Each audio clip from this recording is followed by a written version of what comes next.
Here's our question. You know this Geulah that everybody's talking about, Mashiach should come and Geulah should come. So the question is, what exactly is this Geulah? We all talk about it, but what exactly is it? So welcome to our new daily series, Dvar Malchus Dewdrops. Dvar Malchus Dewdrops daily series in small pieces. We're up to Parshas Achrei kedoshim, which has a particular energy, and we're going to see the first question that comes up today is, well, let's read the words of the Sikha. Together with this, it's the Sikha of Yud Gimel Iyar Tafshin and Aleph. Together with this that we said recently about the Geulah Mitzvah Shlema, about which we wait every single day, there's a halacha that if we say, and we make a neder, that we won't drink wine on the day that Mashiach comes, then when can you drink wine? Never. You can't ever drink wine. If you say, I'm not going to drink wine on the day that Mashiach comes, you're basically not going to be drinking wine because Mashiach can come at any second. So it's an interesting kind of even halacha that's connected to it. So if that's the case, then that means we're talking about right here, right now. It's a real thing. Then what do we want to do to make this real thing even more real? That the Geulah should come today. It's, as the Rebbe says, it's pasuk, it's fitting to stop on the question of this Geulah that could come any day, and we just proved it. What is it? We know now that it can be here any day. So whatever it is, we want to know what it that can be here any day really is. I mean, we all know the word. So, and why do we want to know? It makes it easier to understand the work that we need to do to usher it in if we know what we're ushering in. It's kind of a kind of basic childlike question, because only a child would ask an adult and say, oh yeah, we want the Geulah for sure, everybody knows. And if you actually, if a child goes up to an adult and asks, well, what is Geulah? They're like, they'll sputter and do all this stuff like everybody knows, and, what a silly question, meaning they don't know. So the child is asking a real question, and the adult is, we want to be like children. So the Rebbe is taking that point of view and saying, so let's figure out what it is, because if we don't know what it is that we're trying to usher in, how do we usher it in? We don't know. We wouldn't know it if it came. If we don't know what it is, how we will know when it came. Mm-hmm. It's pretty logical from an innocent point of view. And the Rebbe says the content of every single thing comes from its name. So when it comes to Geulah, well, we have the word Geulah in Torah. So let's see the definition. Because there are 4 expressions of Geulah. We just remember the 4 cups of wine we drank on Pesach, and there were 4 expressions of Geulah that went along with the 4 cups of wine and all that stuff that we did at the Pesach Seder. And the 4 expressions are V'hitzesi, V'yitzalti, V'goalti, V'lakachti. And then there's the last one, the 5th one, V'hevesi. Meaning, V'hitzesi, I took you out, V'yitzalti, I saved you, V'goalti, I liberated you, Lakachti, I took you to me, V'hevesi, I brought you to the land. It's a lot of activities all involved in Geulah. It's a lot of different energies. Even though they all mean getting out of Gullus, they all mean that, getting out of Gullus, but there's something about the word Geulah, that's different. Now, if you want to turn each one of them into a noun, because each one is a verb. I took you out, I took you out, I saved you, etc. But the Goalti ends up in a noun called Geulah. The Hoitzesi would be Yetzia, the Yitzalti, the Hatzalah, the Lakachti, the Lakicha. So we have a whole bunch of names that we could have called this redemption. It could be called the Yetzia, the Hatzalah, the Geulah, the Lakicha, the Havia. A lot of names. We don't use any of them. We use one, Geulah. And of course, it's a pretty famous answer why Geulah. The thing that's paradoxical about it is that if you look at the letters of Geulah, it looks awfully similar to the word Geulah. So, in our mindset, goodbye, good riddance. When we want to be rid of something that we don't like, we want it really wiped out so completely that we forget about it. So, we didn't have a great time during Gullus. Nobody had a really great time during Gullus. So when we come to Geulah, could we have a name for it that doesn't re-traumatize us, basically? Just don't remind me of those times. It was bad enough then. Like, goodbye, good riddance. Could we just give me a name like Yitzia? That doesn't remind me of Gullus. Hatzala, Lakicha, Hazia. All of those sound great because it doesn't remind me in any way of the trauma of Gullus. You have to Hashem. You have to pick the one name of redemption that reminds me of all the trauma that we went through for thousands of years. I mean, thanks, but no thanks. So, and as the Rebbe is saying, and we're in fifth base, there's a davar pella in the Geulah, as we say, that it's mostly the same letters, but there's one additional letter, the aleph. Everybody knows this. You take the Geulah, you add the aleph, you have Geulah. It's a cute concept, we could say. It's a nice concept. It's just, again, what do I do? What do I do about my trauma? About being reminded of how bad it was. And it says in the Medrash, the word Geulah means two things. Chadim Geulah Lashem Gullus, v'chad amar Geulah. Again, you could look at it and say, oh, Geulah, oh, Geulah. If you're not looking really carefully, sometimes you're talking to people and they looked at things very quickly, and so you say, well, what do you think of that? And they just saw it as either bad or good because they didn't read it right. My name is Pink, and what do you think? I fix suits for nothing. No, it depends how you read it.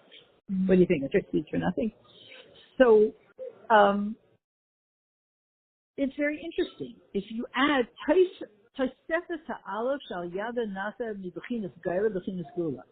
it seems very strange. You take the word Geulah, you add an aleph, and you have Geulah. I mean, that sounds sweet, but, it's cute grammatically. But you want to tell me it's really true in actual life? I mean, it's just a nice concept. It's very, it's very artistic. It's very artistic. You could do whole paintings. You could do whole, Geulah, and everybody used it like Geulah. You can make songs about it, little cat dances. Geulah plus aleph is Geulah. You can do all that stuff. But what does that mean? It's true grammatically. Does that really translate into real life? And by the way, this aleph that you add that changes the whole world, what exactly is that aleph? And the aleph stands for Alufa Shel Olam. It's a master of the world, Hashem himself. And so what it's telling us, this little grammar punch, is that when we do the Avaida in Gullus, and we bring down and reveal the aleph of Alufa Shel Olam in Gullus, we have Geulah. Interesting. It's not just grammatical. Again, if we're in Gullus, we're in Geulah. Yeah, that one we know. And we bring down the Alufa Shel Olam, the master of the world, Hashem. We bring him into the Gullus situation. And when we reveal him, we either bring him into it, or we reveal that he's already there and has already always been there. We instantly create Geulah, which this sounds really magical. Where do we get the ability to do this kind of magic trick? It's not a magic trick. It's got to be. You can't do something so instantaneously. Flip it around, add the aleph to Geulah and Geulah. You mean to say that the Alufa Shel Olam was always there? You just take the cover off? When people do unveiling of some they cut the ribbon or they unveil something at a inauguration of a show. It was all there. They just took the cover off and boom, they didn't, might have taken them 4 years to build this structure. It's not like, hey, we're just going to all get together here this morning and they'll build the structure. No, it was already there. They just unveiled it. So adding the aleph of the Lucha Shel Olam to the Geulah means you unveil Hashem, who happened to always be there, but he was kind of hiding. And besides which, let's face it, since we're saying that Geulah is connected to a lot of trauma, it was pretty easy for him to hide because I was so traumatized I couldn't see him anyway. He could have appeared and all I was seeing was my pain. So you're talking about a very interesting process. We're not saying it's easy, but we're saying it's very clear. He has always been there in the darkness. Really? Didn't feel like that. No, we know it didn't feel like that. Let's do it again. Let's precede. It never felt like he. Here's the truth. He has always been there in Geulah. Okay. Another fact. It did not feel that way. Correct. Another fact. If you uncover him, you uncover his presence, especially in this generation, at this moment in history, it transforms the whole thing from a Geulah to a Geulah. It's not a magic trick. You are simply revealing Hashem as he always was there, but unavailable to be seen. Why? Is it into it now? I'm just seeing if hold on.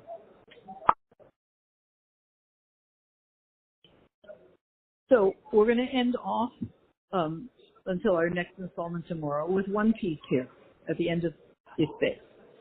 There's something that we don't understand. Isn't Geulah isn't Geulah, redemption, the exact opposite of Gullus? I mean, let's face it. What's Geulah? What's Gullus? Struggle, pain, frustration. Let's hear some words. Arguments, fight, no resolution, no peace. Just name all the bad stuff, anxiety, hatred, evil, etc. And what's Geulah? All the opposites of this: harmony, beauty, expansiveness, peace. Take every one of those words of Gullus and flip them around to the exact opposite, and you're talking about Geulah. These are what are called, this is probably the most potent example of diametric opposites. Geulah, Gullus, with all of its ramifications, is the diametric opposite of Geulah. So a question comes up. It's called Hayatachen. How can it be? Is it possible that the word Geulah includes the same letters as Geulah? You want to tell me in the Geulah energy is included all that garbage? It's really hard to swallow. It's got to be, one is clean, one is ugly. Geulah is beautiful. Gullus is ugly. Where is their place in Geulah energy to pack in all that junk, all that trauma? Is it hiding in some little corner somewhere? It's like, what is going on what is it, like a flip side ski jacket? It's orange on the inside and black on the outside, or vice versa. Just turn it inside out and like, what is that? Or let's say if you're used to wearing this black ski jacket and suddenly, whoa, like where'd you get that jacket? It's like bright iridescent orange. Where did it come from? Yeah, same jacket. That never looked like seriously? That jacket? You mean that orange jacket was always hiding inside that black jacket? The other one looked so normal and conservative. I'm like, seriously, this bright orange thing? Yeah, it was in there. So how is that possible? What we're saying, and that's what the Sikh is all going to be about, is that the Geulah has always been the Geulah, has always been hiding inside of the Geulah. Could have fooled me. We just went through a bunch of words of how beautiful Geulah will be and how ugly Geulah is. That one was hiding, the good one was hiding inside the bad one? Like, where? I didn't see any hints. Are you sure? Like, come on. We're all used to the idea that we're just going to throw away the Geulah and we'll explode it. You know, we'll bomb. We'll bomb it. It'll be bombed to smithereens. It'll cease to exist. And we'll just bring in a brand new reality. And here Tyra says, no way. No. It's been hiding. The Geulah has been hiding inside the Geulah all of this time. And how do you know? And we're going to explain it in the days to come from the Sikha. How do you know that's true? Because Geulah is created from the word Geulah. Most of the letters of Geulah, most of the letters of Geulah are the word Geulah. Look at how you spell Geulah. All of those letters then go into Geulah, except one thing, the Aleph, and you find out that the whole Geulah, with the Aleph added to it, has been hiding inside of the Geulah all of this time. So that's an interesting letter. It's a letter that takes ugliness and transforms it to its true self. It completely turns it inside out. The main word, the main letter of Geulah is Gimel. That's interesting. The main letter, though, of Geulah and Geulah is Gimel. So there's something about that Gimel also that is going to give us a hint. So we have two questions that we're going to leave with. What is this Aleph that's going to transform such ugly energy into such beautiful energy permanently? What does it stand for? Oh, Alufa Shalaylam. What does that mean? And then the other question is, both these words, Geulah and Geulah, start with a Gimel. The Gimel is also a transformative letter. How is that transforming it all? And this is way beyond just a grammatical question. This is a real life, everyday situation that is giving us access to the most profound transformation right here, right now, in every detail of our personal lives, to turn our personal Geulah into Geulah and to be a part of turning the ultimate Geulah into the ultimate Geulah. So until tomorrow, may it happen before we have to do our shir tomorrow. We should find ourselves in the Geulah, immediately now.